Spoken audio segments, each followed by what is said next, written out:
So let's all bow in.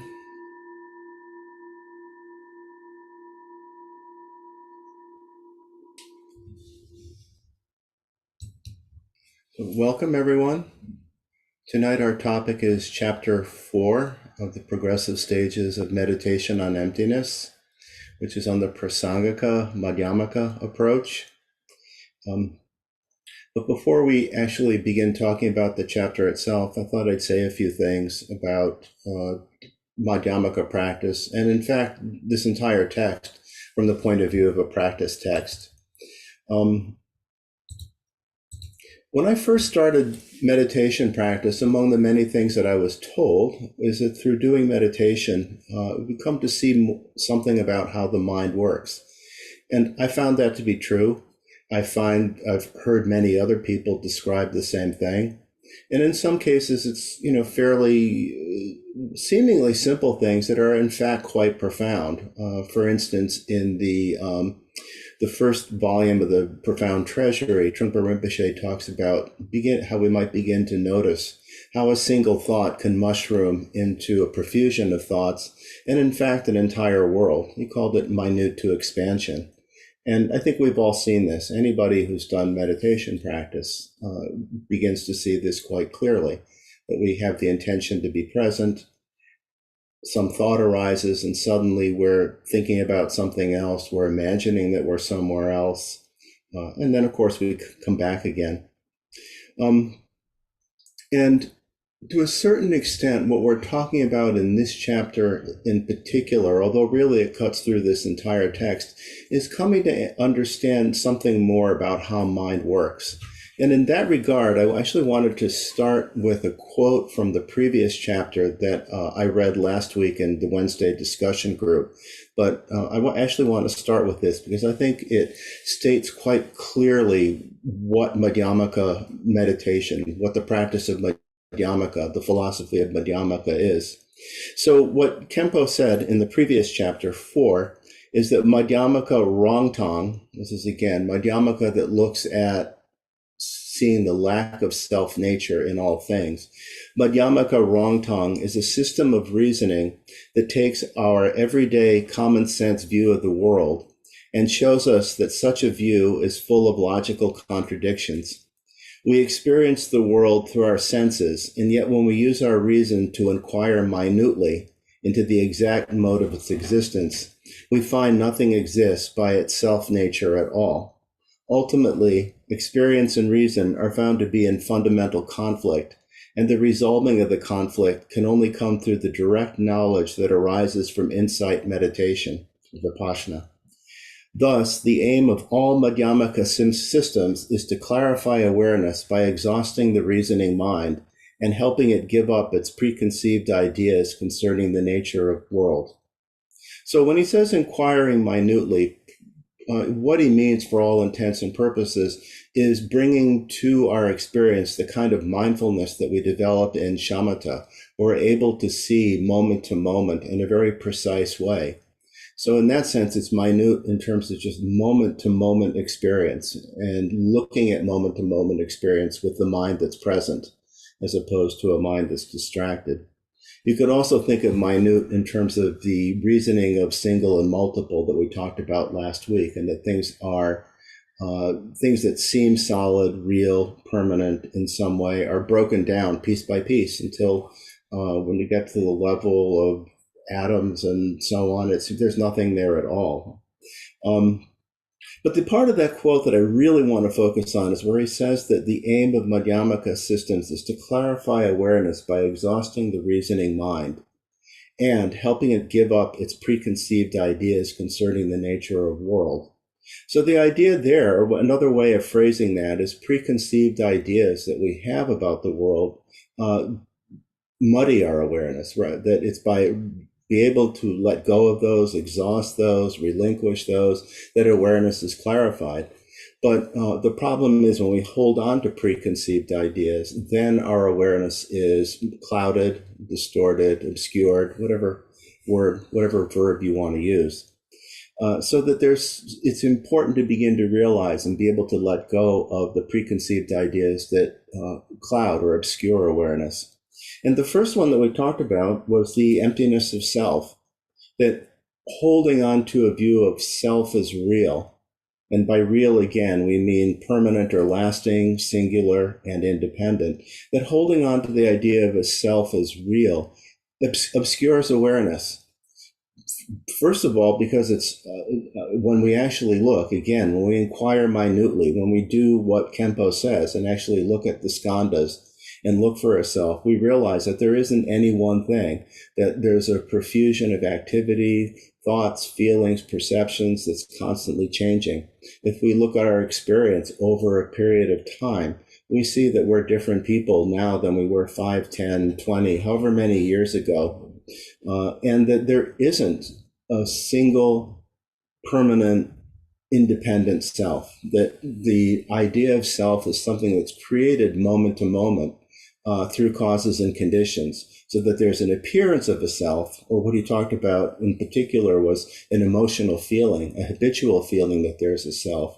But again, when we inquire minutely, as he says in the quote that I read, when we actually look at our moment-to-moment experience, we see that it's not there. And this further obscures awareness, because when we do act as if there was sign of permanent self, then we engage in all kinds of activities. We cling to all kinds of feelings. We engage in passion, aggression, and ignorance in an attempt to secure the self and in an attempt to enhance the self.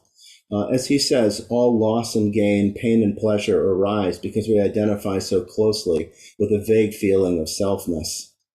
And again, when we inquire minutely, we begin to see that that's not true.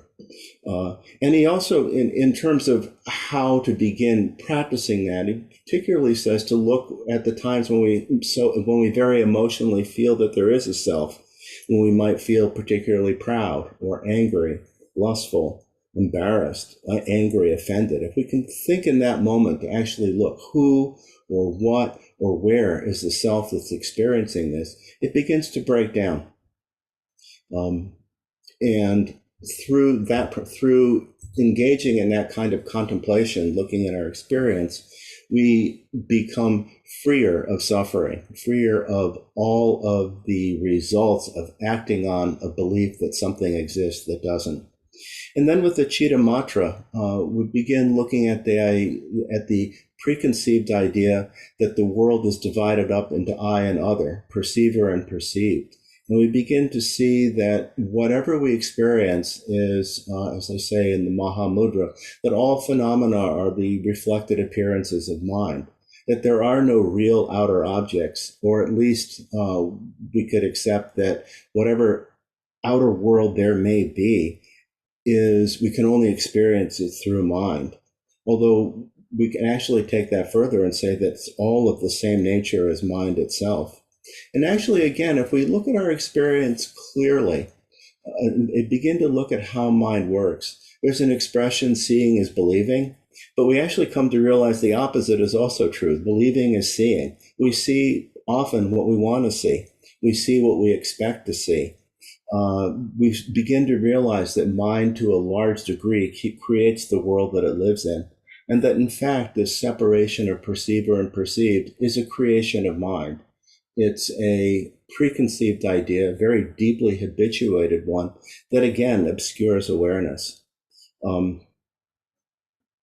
that we actually develop a strong, again, emotional attachment to our perceptions of reality, because mind sees what it believes to be true. And that we, out of that, develop all kinds of concepts, judgments, and reference points that color our perceptions of things. We're usually aware of that on some level. We have some idea that we project onto things that we take to be real, things that aren't real. We're pretty clear about, at times at least, about the existence of an imaginary nature of some kind that we project onto things. But to come to understand that it's even the things themselves that we project some kind of reality onto, and that they don't have, that leads to some kind of recognition of non-dual experience, which is actually quite powerful. on a simpler level, in my own experience, when I'm able to recollect that and actually perceive that, it loosens attachments to things. It loosens emotional reactions to things, because we come to see that it's again, that mind creates the world that it lives in, and that we can relax with that and actually begin to see through some of our projections. Um, in terms of different descriptions of relative reality, there's a term that was introduced in the Chittamatra chapter that the Kempo didn't do too much with, but I want to talk about it for a moment, and that's kunzup, which is a Tibetan word that's used sometimes as a description of relative reality or seeming reality, relative truth. Kunzup basically translates as all covered or all clothed. And the idea of kunzup is that the world that we live in, when we're caught up in the illusory belief in there being a perceiver and perceived, I and other, a world separate, out external to mind, that what we tend to do is see our ideas of things rather than see things themselves. So that we end up living in a conceptual world, and that in fact we spend most of our time in a world that mind creates without awareness that that's what we're doing. So the Madhyamaka takes this even further. In the Chittamatra, the concern about the Chittamatra from a Madhyamaka point of view is that even though there's a sense that external things don't exist in the way that we take them to exist, in other words, as permanent, lasting, independent, and singular objects in reality, that the mind itself is seen as having some kind of a reality. And the Madhyamaka begins to break down any kind of fixation or any kind of conceptualization about the entire experience that we actually have. So this is where it comes into exhausting the reasoning mind. And the way that Madhyamaka works in general is that a particular belief that we have in the reality of something is actually put to the test, again, inquiring minutely. And by using the Madhyamaka reasoning, we begin to see through or relax or let go of whatever concept it is that we have. One analogy for this as a process, as a practice that I heard years back, actually, when Taisita Rinpoche visited Boulder, and there was some debate about Madhyamaka reasoning. He says that the best analogy for Madhyamaka is that it's like rubbing two sticks together to create a fire. But then once the fire is going, you don't need to continue with the sticks. And in fact, the fire consumes the sticks as well. So the idea is that by looking at the contradictory nature of dualistic thinking, we actually are able to let go entirely into open awareness, and that's really the purpose, or really the view of Madhyamaka, is to just let go completely. That when we're able to create this fire of awareness, this fire of prajna, this fire that where we actually begin to let go of preconceived ideas, then concepts are just consumed, or actually just seen through.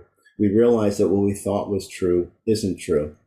So with that, we'll begin talking about the Prasangika approach, which was the chapter that we actually read tonight. I hope that some of that is helpful in thinking about why it's so important to begin to see through these preconceived concepts that we so often bring to our experience without really thinking about it, because they're quite habitual. And I can certainly say that's true in my experience. Anyway, the idea of the Prasangika approach and how that differs from Svatantrika Madhyamaka. As Kempo says, the Svatantrika cuts through attachment to things as real. And if you remember, we talked about that last week in terms of the idea of single and multiple, where we look at something and realize that we can break it down into parts, and each part there's no self in any of the parts, and you can't really say that the collection of things is the real thing either, if there's nothing in the parts that has any real self nature, any real self identity. From the Prasangika point of view, the problem with Svatantrika is that there's some subtly conceptual clinging to the nature of emptiness, that Svatantrika cuts through our view of things as existent and on a certain level, but then we cling to the notion of the emptiness of things as having some kind of existence itself. And this is a point that Kempo will bring up again and again in this chapter. The Prasangika argue that to try to establish emptiness through reasoning is a subtle attempt to grasp the ultimate nature with the conceptual mind, and that this is futile. You could say futile or self-defeating at the start, because the non-conceptual mind can't be created through concepts. By its that in itself is logically contradictory. It's similar to what happens to us in meditation practice if we try to relax by making ourselves relax. It doesn't work. We have to let go and just trust that body and mind, if we don't interfere, if we don't engage, if we don't try to make something happen, will naturally relax, will naturally open up. Reason, as Kempo says, reason shows that the conceptual mind is always in error, always in error. It can only give a distorted and ultimately self-contradictory version of experience, but never the nature of reality itself. And this is because it's because the conceptual mind makes the mistake of mistaking the concept for the actual thing. So that we tend to see, for instance, our idea of table. We tend to see our idea of whatever it is that we're experiencing, but not the direct experience itself. This is exactly what's referred to in the lineage chant that we recite before every practice session. Awareness is the body of meditation, as is taught. Whatever arises is fresh, the essence of realization. So when we're able to just simply be in our experience, then things are fresh, clear, and vivid. But most of the time, again, we're caught up in this kunzup world of our ideas of things, our concepts of things, so that we barely pay attention to the world around us. But to the meditator, again, to finish with that verse from the lineage chant, to the meditator who rests simply without altering it, we're able to just simply be in our experience without adding anything to it, without trying to take anything away, any kind of conceptual activity, judgment of any kind, just simply be in our experience. Grant your blessing so that my meditation is free from conception. And this is because conception on that level inevitably distorts experience, inevitably introduces some element of judgment, if not some element of personal preference in one way or another. And for that reason, the conceptual mind is said to always be in error. Now, obviously, the degree of error can be fairly close to, greatly distorted. But the idea is that there's always some error in relating to experience purely through conceptual mind, or conceptual mind comes first, so that we don't see what's actually there. We see our idea of what we think is there. He goes on to talk again, to say further about the Prasangika view, that since the ultimate nature is beyond even the most subtle concepts, it's misleading to try to establish or prove non-conceptual mind through any kind of description or concept, because it's always going to be at best limited. It could point to something. It could, perhaps it could indicate something about it, but it's never the exact same thing as the experience. This is, very similar again to the analogy of the finger pointing to the moon, that ultimately the idea is we actually have to turn and look at the moon, not look at the finger that's pointing. So again, it's the same idea that there's a letting go of our ideas of things to actually be in our direct experience of things. He goes on to say that the Prasangika are adamant in not positing anything, either positive or negative, that they ultimately hold no view. He goes on to say a little bit about some philosophical differences in the Prasangika, but mostly the Prasangika, and I think the most significant point here is the Prasangika Madhyamaka has very little to say about relative reality, relative truth. Basically, what they tend to say is it's whatever people say that it is. You could almost say that it's determined by, popular vote. Whatever people say the world is, that's what it is. But that's how things appear. It's not how they are. And we can kind of see that. And it's actually kind of interesting to think about that a little bit in terms of shifting fads, points of view, even ideas about what's ethical and moral to do from generation to generation or whatever, that it's clearly a relative point of view, that it depends on causes and conditions and context of the time. And the Prasangika Madhyamaka don't say much about that. Mainly, the original Prasangika view is to refute all views. And that, as Kempo says, this amounts to a complete destruction of all conceptual views, leaving one with no alternative, as he says, than a non-conceptual view of the nature of reality. The aim of Prasangika, he says, is to silence completely the conceptual mind, showing the mind to rest and allowing the mind to rest in absolute freedom from concepts. Absolute freedom from concepts is what Prasangikas call emptiness. I'll say that again. Absolute freedom from concepts is what Prasangikas call emptiness. So at this point, there's a complete letting go. Another way we could think about this, the difference between the Svatantrika Madhyamaka and the Prasangika Madhyamaka, is that the Svatantrika Madhyamaka clearly shows that form is emptiness. But the Prasangika also show that emptiness is form, that in holding on to a view of emptiness as well, that there's, again, some subtle conceptualization, some subtle view that we need to let go of.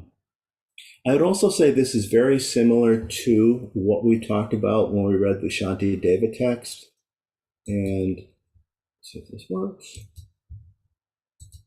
Again, verse 34, when something and its non-existence both are absent before the mind, no other option does the latter have. It comes to perfect rest from concepts free. So this is, Shantideva was also a Prasangika Madhyamaka adherent. And this is, again, this experience we're talking about, letting go completely of any concept about what reality is. That was the point where he began to float, rise up in the air, which I'm sure was startling to everyone there. And again, similar to the chapter on Shunyata by Chogyam Trungpa that we read, that begin by thinking form is emptiness, letting go of any idea about what things are. But then we're coming to realize that emptiness is form.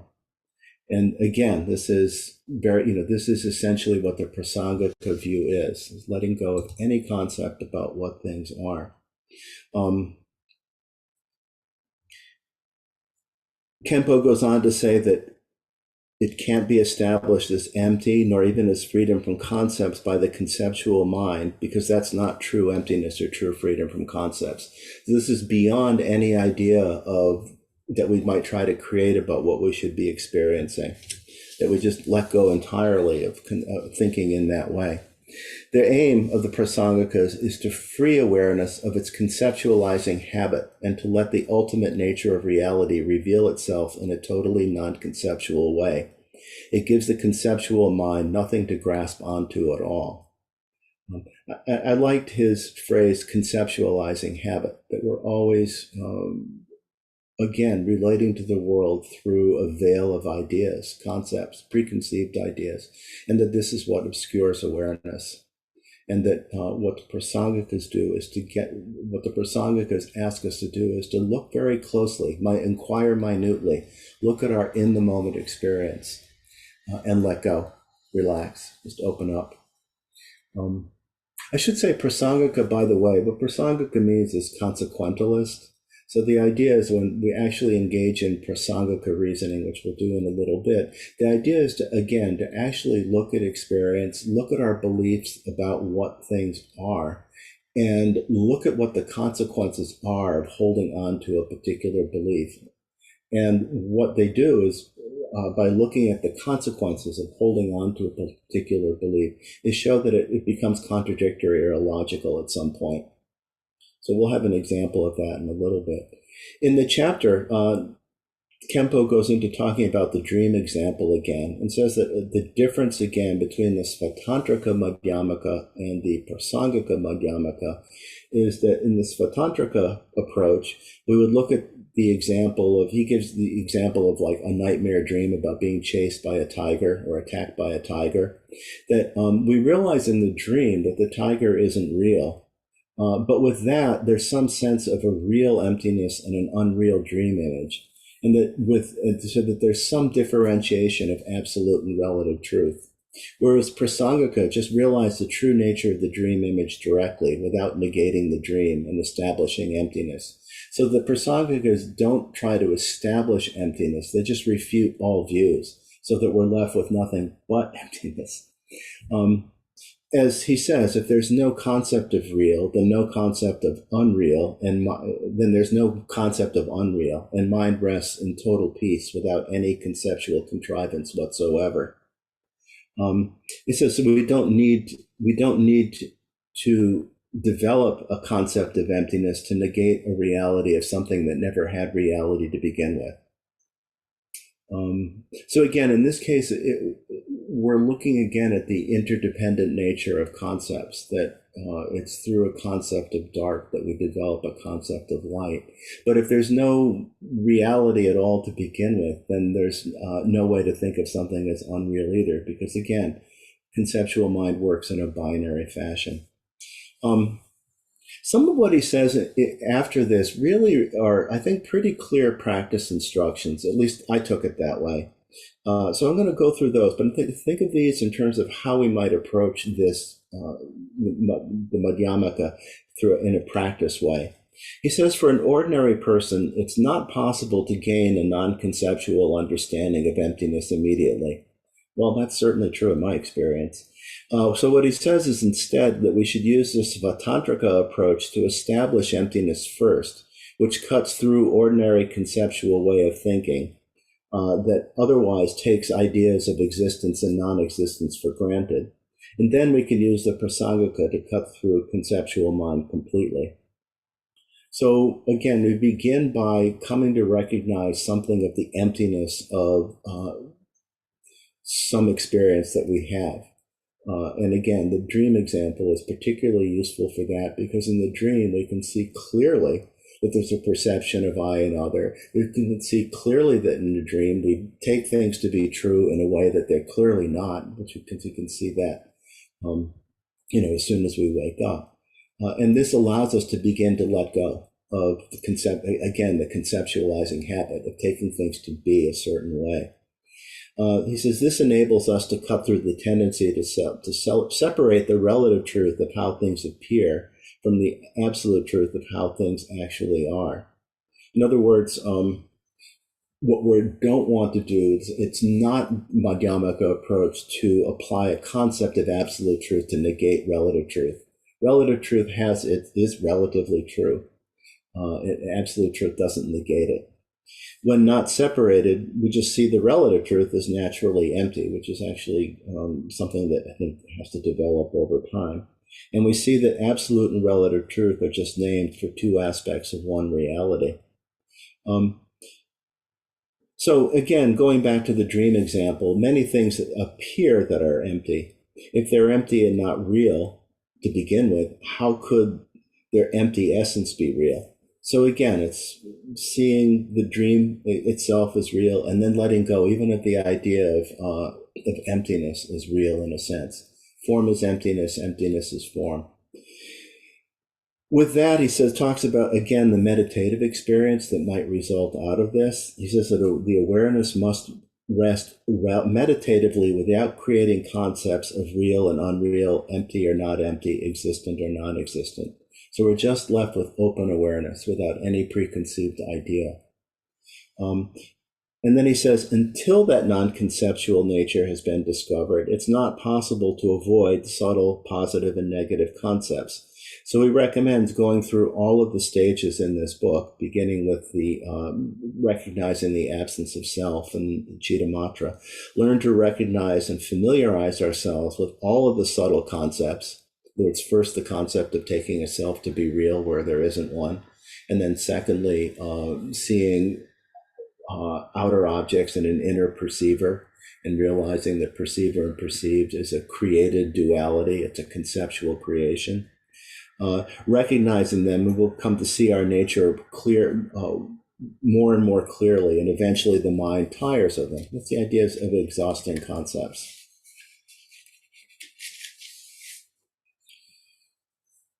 And then with that, he says that when we wake up in that way, ignorance cannot exist in the presence of awareness that rests without concepts. And again, I think there's a bit of a meditation instruction here, where he says at first the mind rests like that, and once we have our moments of actually seeing this to be true, in moments, we have moments where we have some kind of clarity. We see things as, just in the moment, as passing phenomena, without grasping, without rejecting.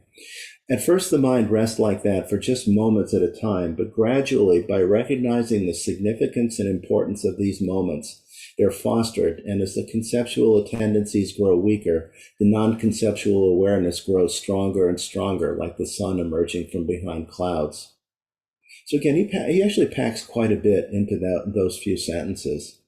That at first, the important thing is that at first, whatever experience of shunyata we have is likely to be brief, because our conceptualizing habits, as he says, come to the fore so quickly, so habitually.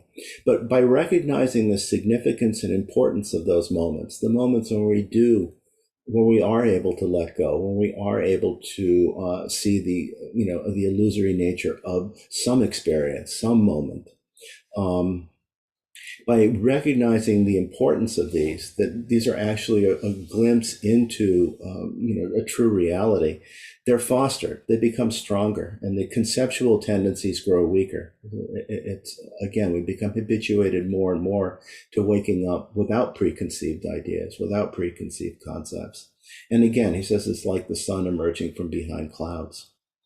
He then begins talking about the method of investigation in Prasangika Madhyamaka, and he talks about Chandrakirti, who was one of the main proponents of Prasangika, who talked about the non-arising of dharmas. So again, and the reason for this, if we can say that things don't arise in truth, they don't abide or perish either. So by dharma, we're talking about things in general, all things in the world, both inner and outer things. Dharma's in the mind as well. So inner and outer things. And we could think of them as, how do they arise? How do they appear to arise? And what do they arise from? And there are four possibilities. We could say that they arise from themselves. We could say they arise from something other. We could say they arise both from themselves and something else, or that they rise from neither. In other words, they arise causelessly. And if none of these are true, then nothing truly arises. So this is there's actually fairly elaborate reasoning around this, but to keep it kind of simple, if things arise, the Madhyamaka response to the idea that things arise for themselves is, if things arise from themselves, they already exist. They don't need to arise, since it's already there, and it would have to be permanent and always there if they arose from themselves. If they arise from other, which he says is actually the Hinayana belief, and in particular talks about how one moment gives rise to the next. But there's no connection, because the next moment arises after the previous moment ceases. If the previous moment didn't cease, the next moment couldn't arise. So it's sort of like, you could think of it as like frames in a film. But then where's the connection between the two? And you can see, I think actually the analogy of the frames in a film works really, really well, because the mind creates an illusion of continuity. But in reality, when we look, we see it's really hard to see. Again, if we inquire minutely, like we said in the beginning, it's hard to see where's the connection. If one thing ceases before the next thing begins, where is the connection? So to say they arise from both, that's already been refuted. I mean, since if it can't be from different or the same, then putting them together is like adding 0 and 0, basically. So it can't be both. And then from neither, in other words, the things arise causelessly. Well, the Madhyamaka refutation of that is, then you'd say anything could happen from anything. You could plant rice and instead get corn. And we know that's not true. So to say that things arise from neither themselves nor from something else is to deny cause and effect. He goes further with this again with this idea of non-arising, um, and talks about further using the example of a film or a movie. And he says it may look like one thing is affecting another, but in fact, aside from the sequential arrangement, there's no connection between them except what our mind creates out of thoughts, what we project onto it. So here he's talking about the sense of non-arising more from the point of view of time. And the question is, where do things meet? If there's no meeting, how can there be a cause and effect? So does the cause come before the effect, during the effect, or after?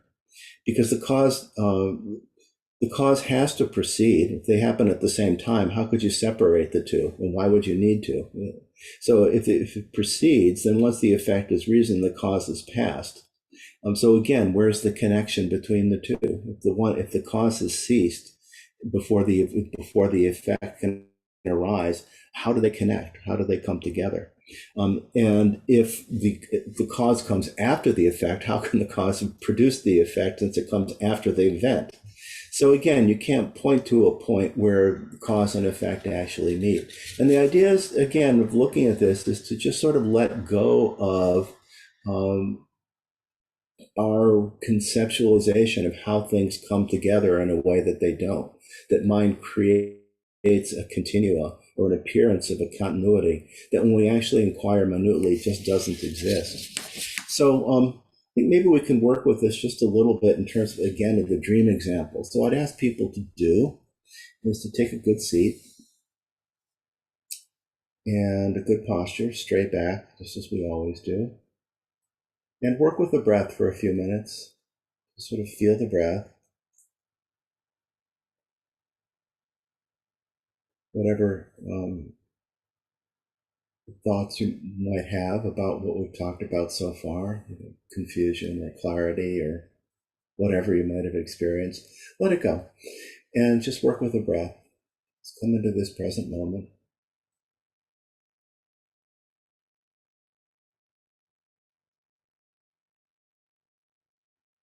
Just feel the breath. Slow down.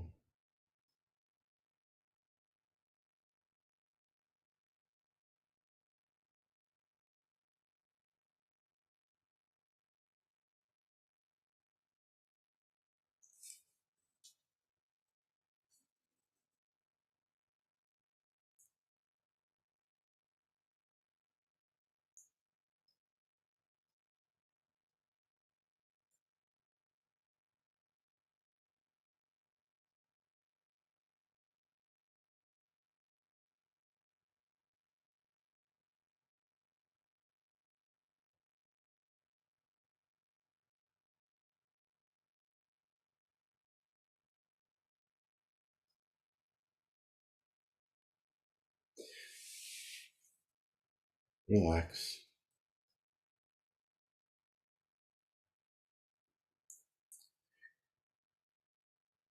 So what I'm going to do is a contemplation of non-arising in relation to a dream. So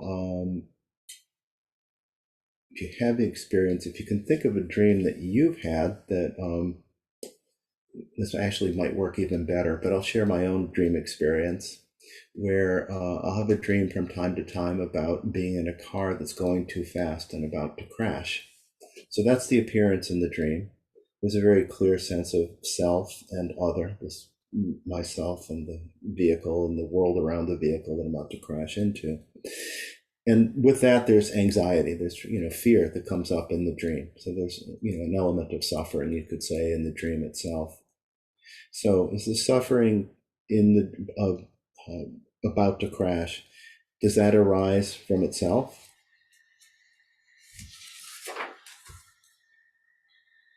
And if this feeling of suffering, this feeling of panic and fear arose from itself, then it would have to exist before it arises.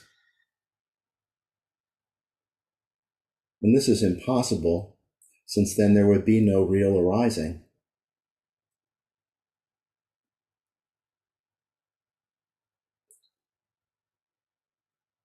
For something to arise from itself, it would have to be there before it arises. And also, if that were the case, there'd be no difference between the time before and the time when after it's arising. And that's obviously not true. Therefore, I think we could say, therefore, it could be said that the suffering of being in a car crash does not arise from itself. We could say that could we say that it arises from something other than itself, namely from the accident, the crash itself. But what's happening in the dream is just an appearance and has no real essence. There's no real reality in the dream. So if there was real suffering, it would need a real cause, but it's not a real crash. Therefore, it can't give rise to any real suffering. Thus, the suffering doesn't arise from something other, because there's no real other in the dream.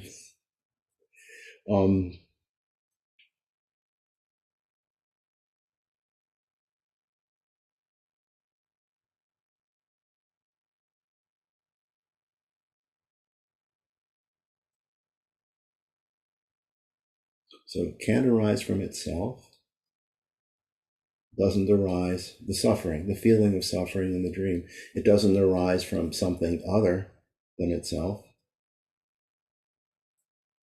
And for reasons we've already said, it can't be both. And to say neither would mean that there's no relationship at all.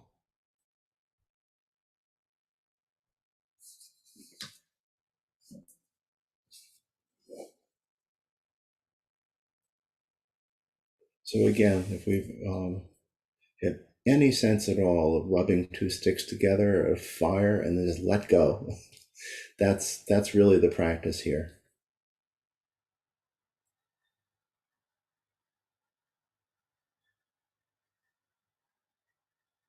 And with that, I actually wanted to quote something that Kempo included in this chapter, because again, I think it's a meditation instruction, where he talks about Jamgon Kongtrul's Treasury of Knowledge, on the chapter on shamatha and vipassana.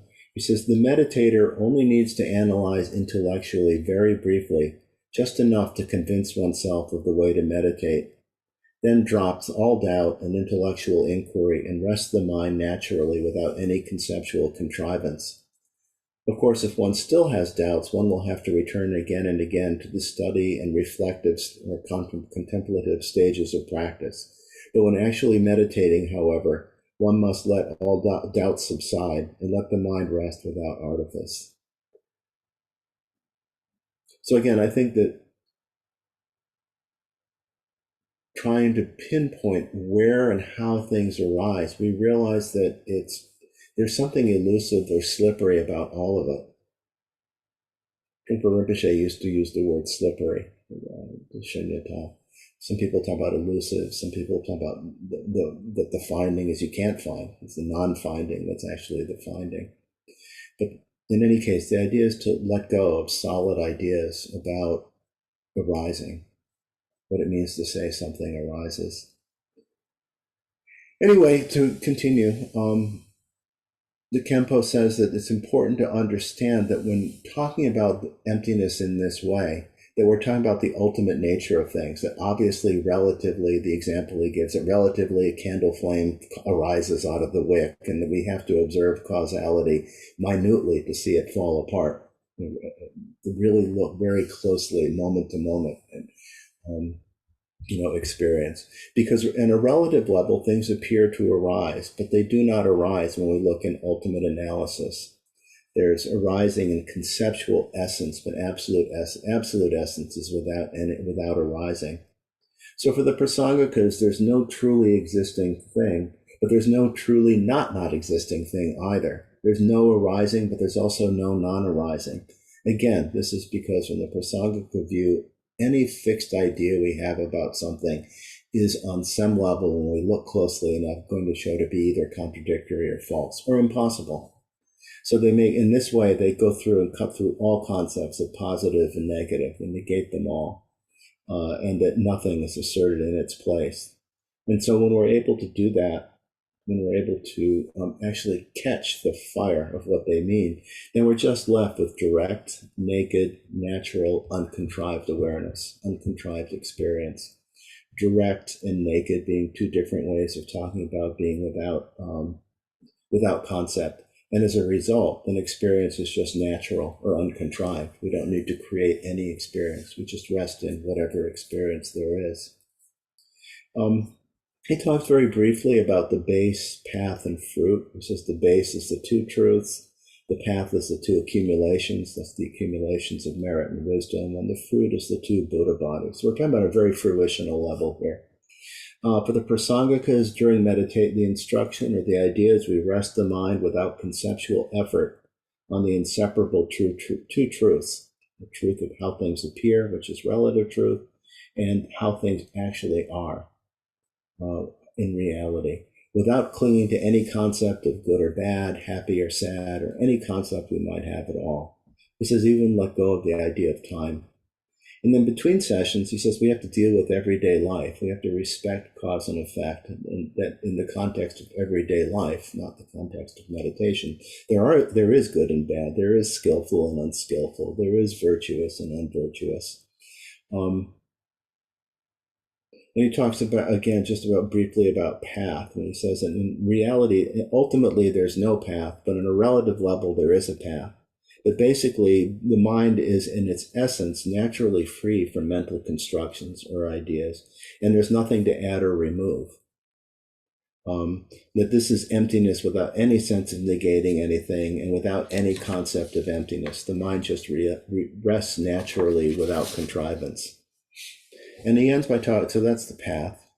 And then in terms of fruition, it's the two bodies of the Buddha.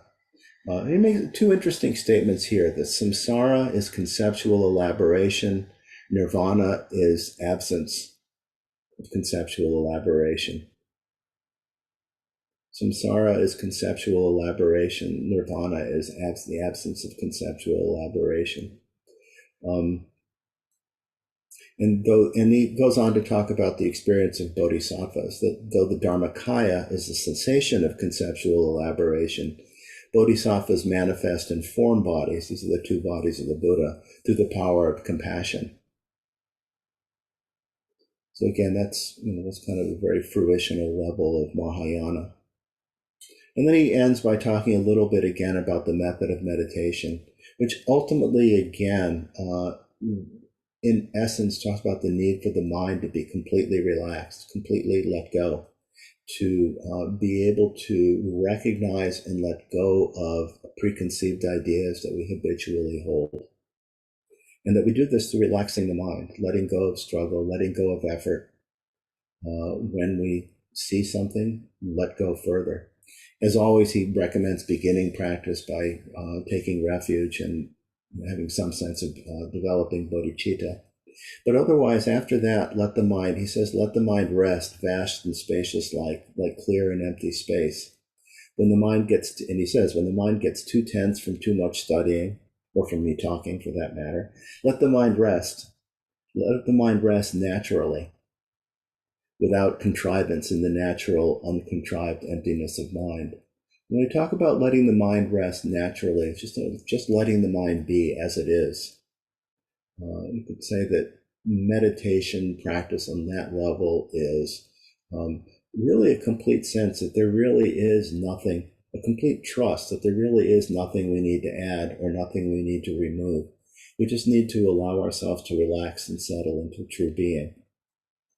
And he says this is the way to relax the mind. If we understood completely the non-contrived state, tension and emotional disturbance subside. Again, this is all. He ends the chapter really almost talking more about meditation and in the sense of Mahamudra. That when strong emotions like anger, desire, or jealousy do arise, letting the mind rest without contrivance is sufficient remedy, without doing anything at all. That we just see it. We just trust in mind's natural peace. We trust in mind's natural openness. We trust in the real emptiness of mind, and that we can just rest in the essence of whatever appears without contrivance. So basically, Prasangika logic, where we actually look at things in terms of arising and non-arising, or for the Svatantrika, where we talked about looking at things in terms of single or multiple. Um, it's not that we would go around looking at every single object in the world and trying to refute every single thing. That would, that way too conceptual, way too difficult. But when we find ourselves caught up, when we find ourselves particularly in trance, we can actually look at our experience in terms of arising. Does it arise from itself? Does it arise from other? Or we could look at it in terms of the one and the many. This seemingly solid experience, does it have parts? Can we look at the causes and conditions that bring it about? It's said that of the three uh, elements that go into saying that something would have self-nature, if you could find something that did, in other words, permanence, to say something has self-nature, we'd have to say that it's permanent or lasting, that it's singular, and that it's independent. That of the three, some teachers really teach that understanding dependent origination, understanding cause and effect, understanding how things are interdependent, that is the main point of coming to an understanding of emptiness. That dependent origination is at the core of emptiness, and emptiness is the nature of dependent origination. And so we can use this reasoning as a way to let go. But as Jamgon Kongtrul says, don't do it too much. And this, when there's some kind of a loosening, when there's some kind of letting go, just relax into the experience directly. So I hope that was helpful. We have time for questions and comments and thoughts and experience. Philip? Michael, thank you so much. That was great. I also found Jamgon Kongtrul's advice like a life preserver thrown to me halfway through this chapter, so I appreciated that. My question comes to what you concluded on, this notion of dependent arising. Can you comment on how that relates to the third of the four types of arising? So it's not this, it's not that, it's not this and that. That third part, it's not this and that. How It's does not both. It's not both, yeah. So how Mm-hmm. does that relate to dependent arising? Well, again, first of all, you'd have to find some kind of connection between the things, so that that makes it tricky. So, but you can at least see the parts. I mean, I think it's probably better if you pick an experience, and actually, we do the contemplation right now. Do you have something in mind? Well, I think of everything as being non-existent by itself, and it's existent only because it's interdependent. So its only existence is with other things. So that's Mhm. my understanding of dependent arising. And so the third notion there, both, that a thing doesn't exist, it's not this, it's not that, it's not this and that. How does that fit with the concept of dependent arising? Oh, okay. I see. I see what you're saying. I see what you're saying. I think. All right. So it's a slightly different idea. The idea of the question that we're being asked, if it not both, is in relation to arising. Does it arise from itself, or does it arise from something other than itself? So the question with both is, if something only exists because of a coming together of causes and conditions, I think what you'd have to look at to analyze that from the point of view of dependent origination is where, what is other and what is same within all of those causes and conditions. Does that help? Do you know what I mean? Sort So of. in other words, like, all right, so it's a traditional example of causes of dependent origination, because it's fairly simple, is a rainbow. So it said that for a rainbow, you have to have sunlight, you have to have rain, you have to have a certain angle of the sun. So all of these things come together to create the appearance of the rainbow. Is each one of those the rainbow, the rain, or the sun, or the angle of the sun? You can't find a rainbow in any one of those. Um, and if you put them all together, where in the combination, where is any one thing that you can say is definitely the rainbow? Because you can't see it in any one of those things. Um, and yet it appears, but it doesn't have any true self nature. It comes about as a result of causes and conditions. I'll tell you a different one that I've thought about because of the dream example that he keeps using in this book. I started thinking about, well, the thing about a dream is you wake up and you know certain things aren't real. Although sometimes I've had the experience of realizing later in the day, oh, thank God it was just a dream about something that I actually was taking to be real or still thinking about. And then I realized, oh, that was just a dream. But appearances in life have a much more complex. What I realize is the things that we experience in life, not in dream, but in waking life, have much more complex causes and conditions. And one of the points that Shanti Deva made over and over is as long as the conditions exist, the appearance will exist. And some appearances can go on for a long, long time. I was thinking about this because I remember at one point when I did a boat tour in Vermont, being told that the Appalachian Mountains at one time in history were higher than the Himalayas, or at least as high as the Himalayas. Now they're still there. There's still an appearance of the mountains, but there's not an appearance like what the Himalayas are like. So as real and solid as a mountain seems to be, even that changes over time. Over a scale, I mean, from the point of view, from the relative condition of our lifetime, the Appalachians are going to be the Appalachians just as they seem to be. Although even there's constant change, changes of the seasons, and there's ongoing erosion, which is why they're not as high as the Himalayas or the Andes or whatever now. But it's the same thing. So you can look at things coming together, but where in all of that is there something that you can say is a solid, real, unchanging, permanent, independent thing that has its own nature? Does that help? I'm not sure I totally got it either. So what it comes down to me is that the only reality that there is, and this is part of dependent arising too, the time and the place, the instant that the things come together. For that instant, at that moment, the thing appears to be real. But that seems to be the third arising. Excuse me. The whole Go ahead. missing the point about dependent arising. What it's proving is that nothing exists. Everything arises in dependence on everything else, so nothing arises. It's just a continual, it's like a movie. The frames, you're seeing the frames and they give the illusion of there being something there, but there's not. And that's what dependent arising is showing us. It's the 12 steps are showing us that nothing inheres. Right, exactly. That's what I'm getting at. So for that instant, that moment, that instant of the here and now, that's the only reality we have. No. Even that doesn't exist. There is no instant. That's right. A mental creation of yours. Exactly. So there's no instant either. There's no instant of reality. That's just an arbitrary mental creation. But believing is seeing. Right. And okay, and then we're also taught that, relative truth and ultimate truth are fused together. We're taught about emptiness and luminosity. Yeah. Mm-hmm. The same thing this is the same thing.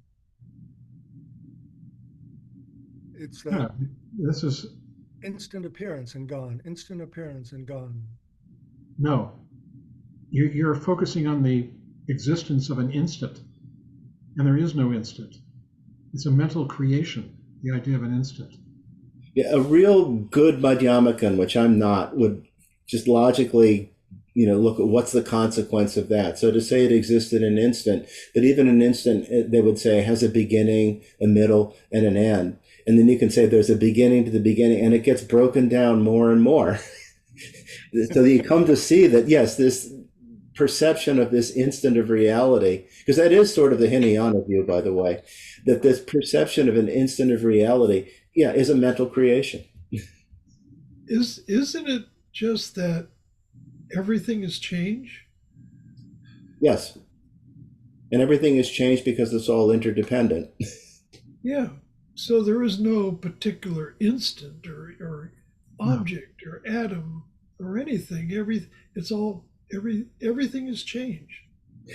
Yes, although there is an appearance of an instant, and that's the relative truth. There is an appearance of an instant, but when we actually look at it, it's empty of its own nature.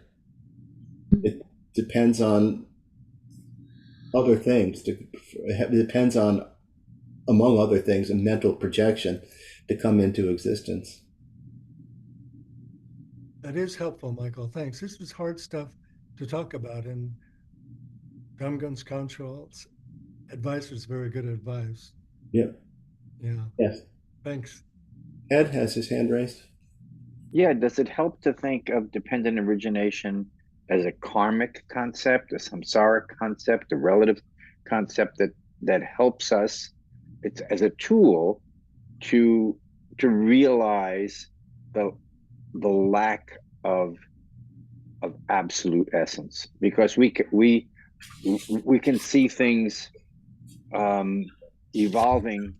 You gave the example of a rainbow. Think of of incense. Starts out as a tree, becomes a stick, ends up as smoke, and yet it creates an aroma. Mm-hmm. So in all of that impermanence, there's no absolute essence. Mm-hmm. Mm-hmm.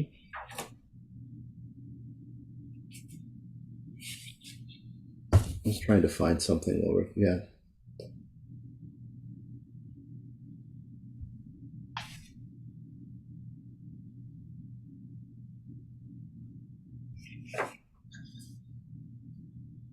Maria?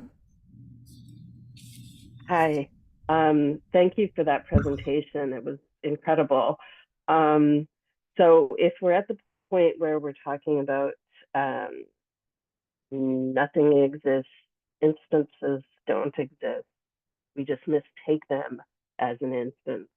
Do processes exist? Because it seems to me that the rainbow is a process of things coming together, and we perceive that in the moment. Do we believe in processes? I certainly believe in cause and effect, but what do you mean by believe in a process? On a relative level, definitely. I mean, on a relative level, yes, it's very good that we can follow a recipe and bake something delicious, or that an engineer can design a bridge that can carry the weight of countless vehicles. On a relative level, there's cause and effect. But on an ultimate level, it's hard to pin down. Yeah. What I mean by processes is the process that you described that brings the rainbow into existence or non-existence. The process of the light, the angle of the earth, the angle of the perceiver. Mm-hmm. Yeah. All of those causes and conditions come together, and that creates so we do the rainbow. So the causes and conditions, we can say, are happening.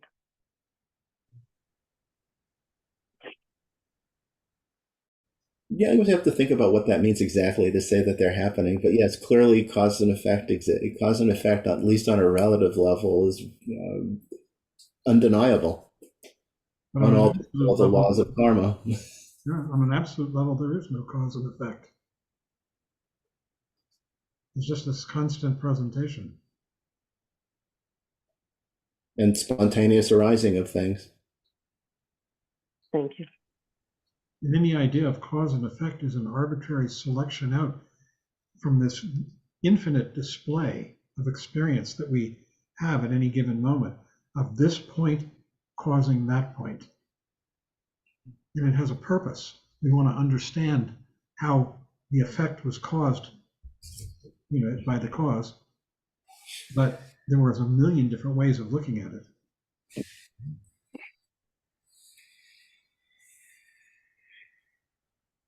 And again, it's over and over when I've taken classes or heard teachers talk about emptiness.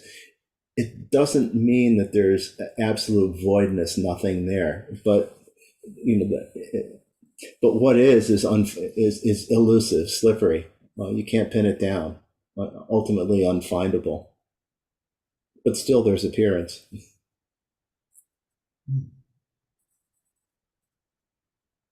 Mark has his hand up. Yeah. Hi, thank you very much, Michael. That was great. Thank you, John. I was just, I mean, I get, my feeling is ultimately these teachings want us to let go of all preconceived notions, whether it's emptiness and whether it's form, both, that we can't prove or disprove either, ultimately. Is that wrong? No, I think that's absolutely right.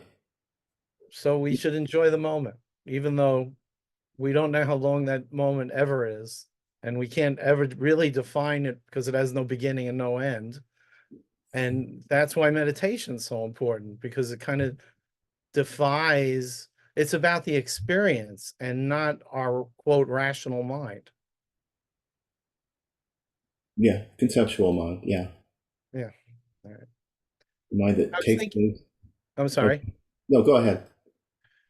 No, I was going to go off on a tangent. Go ahead. What's that? Go ahead. Well, I think the only thing we can really see is the thought, which I'm not saying anything has any existence or non-existence, but that the thought proves there's something. The thought proves that you're having a thought. I'm sorry? The thought proves that you're having a thought. As I Yeah, listen, but who am I? as I listened to Michael, I was thinking I have a very, this is slightly confessional, but I have a very conflicted situation with someone dear to me. And it upsets me.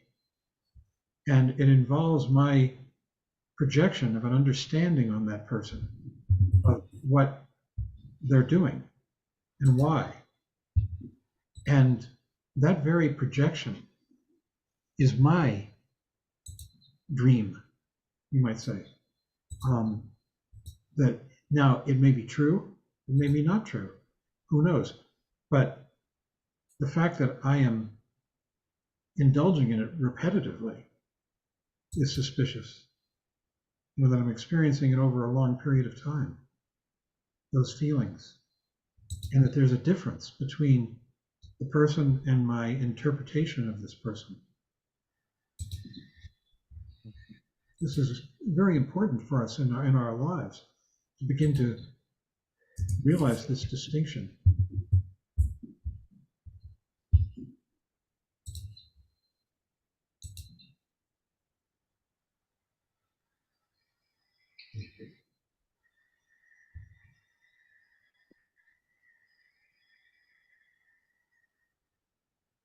I mean, don't we all repetitively go over the same feelings towards certain people over and over and over again, positive or negative? We get stuck in patterns. We think that they're true, our interpretations. Ed. Yeah, I'd paraphrase Mark's conclusion, which was enjoy the present moment, to just enjoy.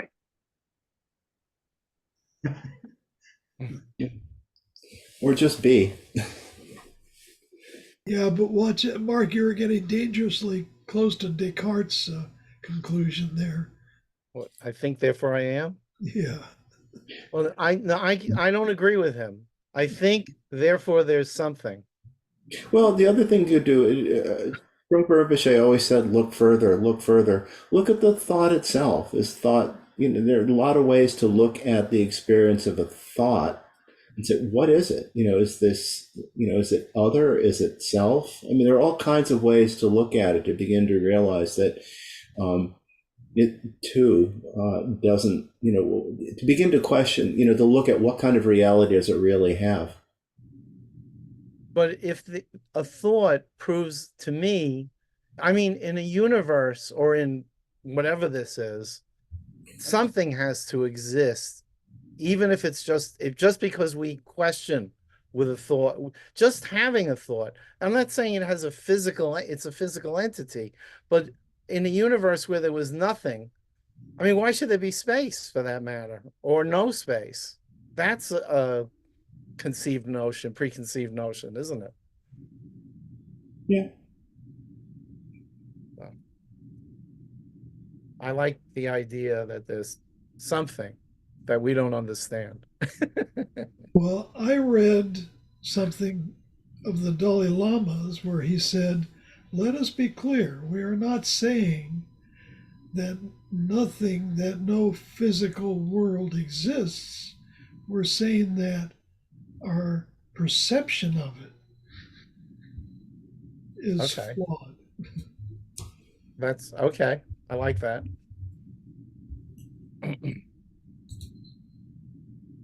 I mean, you can prove it pretty easily. Just start walking in a straight line and you'll run into something. Just divide by 2 and you'll never run into that thing. You know, if you got to go 10 feet to 5 feet to 2.5 feet. That's Zeno's paradox. So don't be so sure.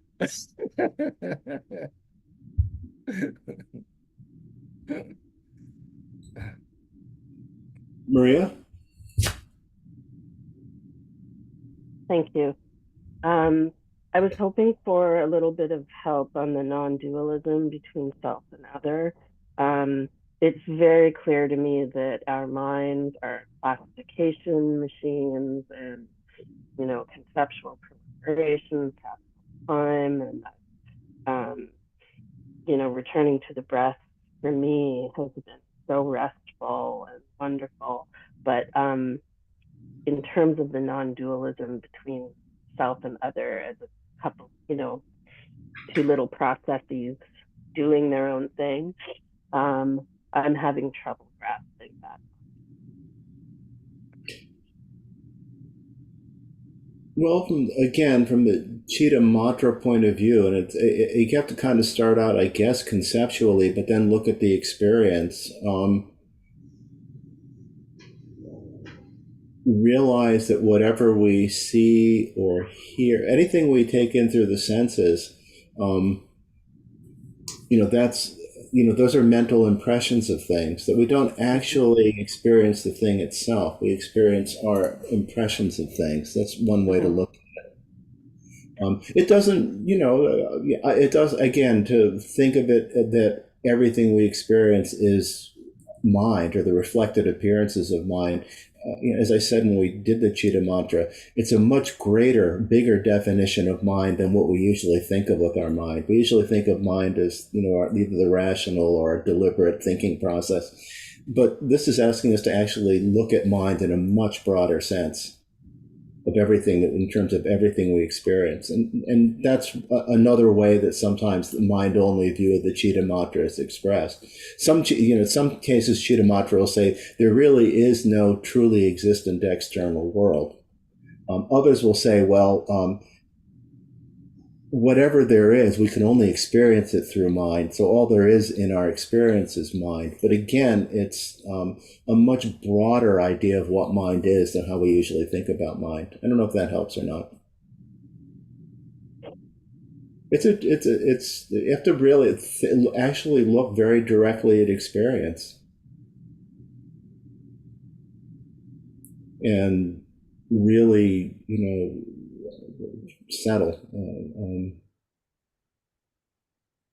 into very direct experience of in the moment, to see that it comes and goes. For frankly, I mean, sometimes if I think about it, yeah, that's true. Right now, I feel like I'm talking to you because I am, but in another sense, I'm just looking at a little picture of light, a little square on my computer screen, and so are you. And it's, again, just even from a Western science point of view, as I said before, the idea of how the sense of sight works is that light comes in through the eyes and is processed in the brain. It's all an interior process. If we just look at it on a purely physical, material level, which is what science would do. But that's not how we experience it. We experience a world that seems to exist out there.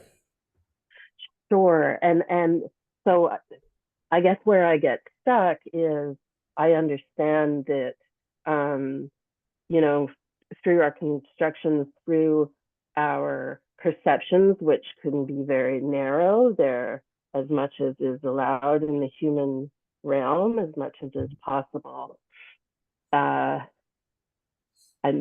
still not able to grasp how I may be wrong in my perception looking into the computer screen, but I still feel like there's a separation between the various Well, phases. there's investigations in the Mahamudra. Does the perception, does the object come in?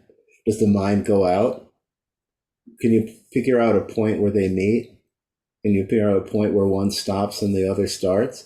And you have to actually look very directly in the moment experiences. Yes, most of the time I feel that way too. I'm here, there's a world out there, but every now and then, in meditation or otherwise, it'll occur to me that's not really quite how it is.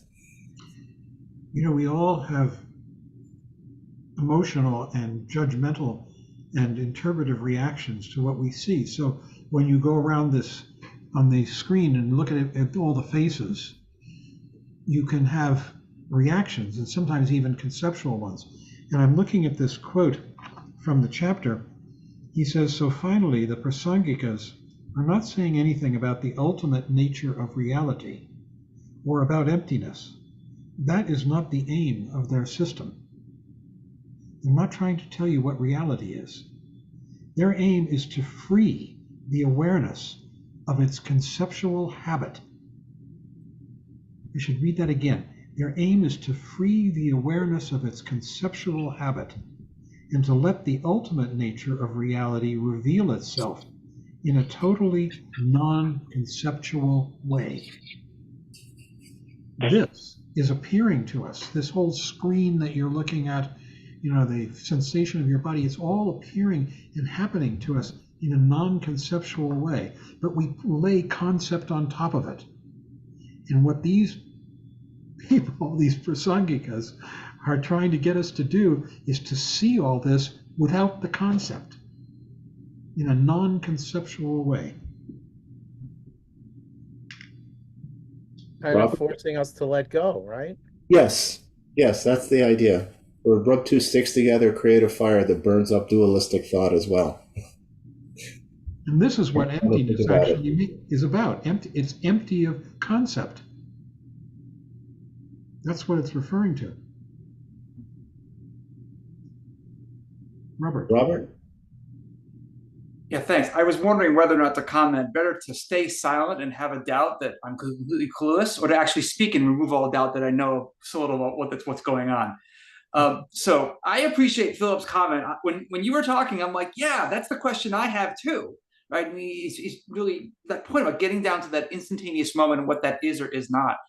Maybe it's helpful to articulate what you're explaining, which is all very useful, and it's hard to grasp. I'm getting exhausted reading all this, and I'm not even leaving my chair.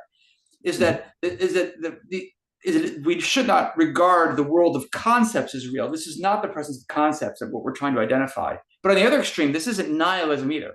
There isn't nothing, and it's trying to understand that the interpretations we have of the rule about the moment are not true, and that we should look at the present moment free of those conceptual integrations, right? And then, but this also, the doubt that creeps in, maybe this is something analogous to other people have said. Well, there was a story about a senior monk and a junior monk, and the senior monk says to the junior monk, tell me about the Heart Sutra. And the junior monk says, there's no smells, there's no taste, there's no this, there's no that, there's no wisdom, there's no experience. He goes, are you sure that's true? And the junior monk says, yeah, that's absolutely true. And the senior monk then says, come here. And he reaches over and he takes the junior monk's nose, twists it around, and the junior monk says, ow, monk, you're hurting me. And he says, you just told me that your nose doesn't exist. Well, what exactly is hurting right now? And I was trying to take that little, that's sort of a story that I think encapsulates for me, and maybe others, I don't know, what is having so difficulty overcoming and trying to understand this important work. Yeah, well, the problem there is the understanding was only conceptual. The understanding of what? The monk's understanding. No, that's why, because he did not have a real understanding, he had a conceptual understanding of emptiness, but not a real understanding of emptiness. And that's, that's why, the nose hurt. Actually, the version I heard was that one monk slaps the other and the monk begins to get angry. And the other monk says, emptiness is quick to anger. But it's because, again, so it's like a step in the right direction, but it's not really what it's about because it's still conceptual. And it doesn't help that to talk about it, you have to engage in conceptualizations. But So still, you do what we can do. Is the pain conceptual or is the pain pure awareness? Again, it depends on the relationship to it. Kempo has an interesting meditation on suffering where you look at each moment of suffering and realize that it's, you break it down into moment to moment to moment, and it becomes a little harder to pin it down.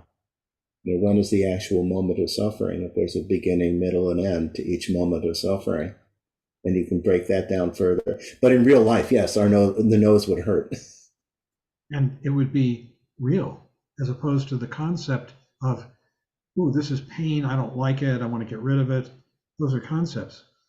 But the pain of the nose is real, just like everything that we're experiencing, all our sense perceptions, sight, sound, smell, taste, touch, all of it right now. This is what's real. The concepts that we put on it. I like that appearance of that person, and I don't like the appearance of the other, or whatever it might be. That's what he's inveighing against. That's what he's recommending we jettison, those concepts. It is 9 o'clock, by the way. Oh yeah, almost. Not quite, Barry. Okay. Oh, wishful thinking. Wait, when is it 9 exactly? It'll be 9 in about some seconds. Oh, 30 seconds. I can put up the closing chants. 8 seconds. But wait, is there an exact when it is 9 o'clock? Or it's never 9 o'clock. It's never 9 o'clock. Oh, Stuck here. does That's anybody it. really know what time it is? Does anybody care? Is there such a thing as time, really? Yeah. I was actually going to play, if people are willing to stay for a couple of minutes. There was, this past weekend was Losar, the Tibetan New Year. And there was a email that went out, maybe some of you saw it, from the Chogyam Trungpa archives from his address in 1979. It's about 2 minutes. I'd actually like to play it for everyone, if that's all right. Yeah, that's Is wonderful. that the one that Chin Yi sent around? I don't know. Is that the? It's about 2 minutes. He basically asked people to practice. Yeah, that one. Chin Yi sent it around. It was wonderful. All right. Well, do people want to hear it, or we listen to closing chants? Well, let's do it instead of the closing All right. chant. All right. Let me see if this works.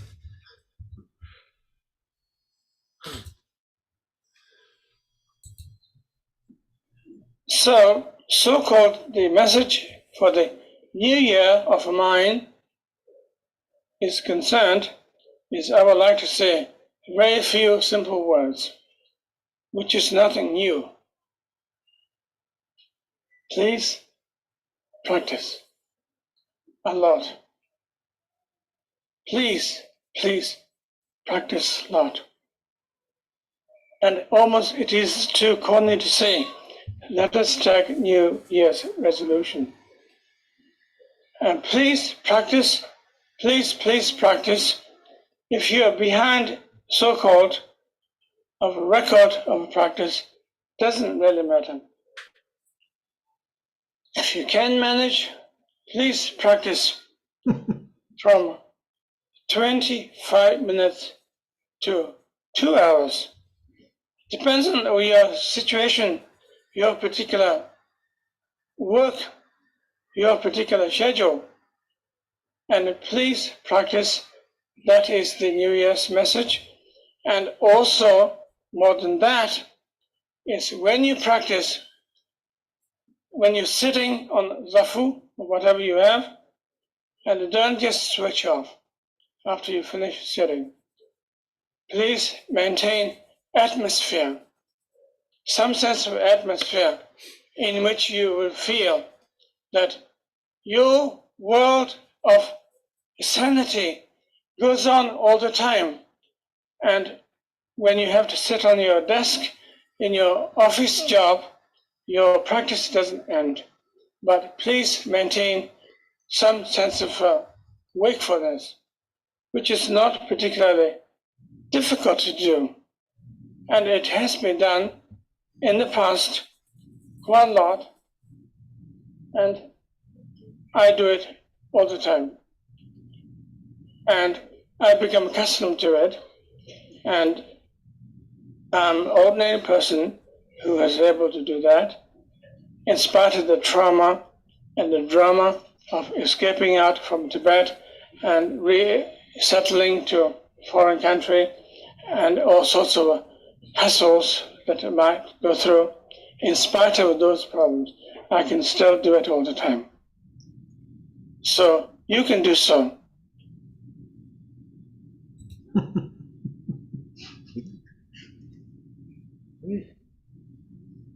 For a closing chance.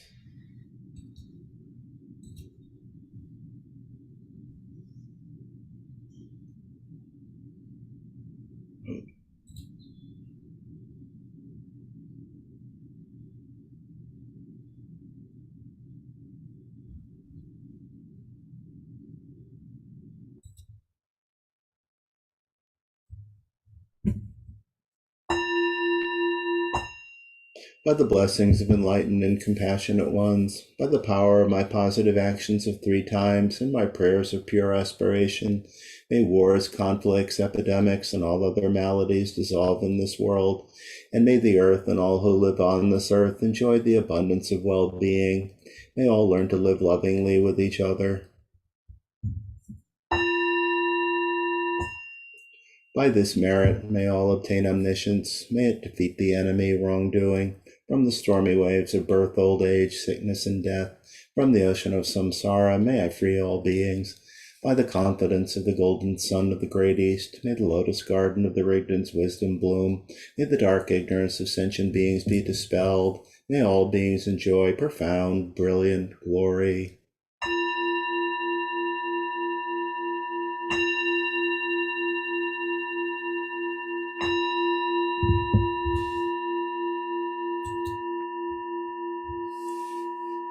Thanks, Michael. Thank you, everyone. Thank you, Michael. Thank you both. Thank you, everybody. You all. Don't hurt your nose. Thank you all. Thank you, everyone. See you tomorrow. Come to discussion group. See you tomorrow. Good night, everyone. Thank you. Take care.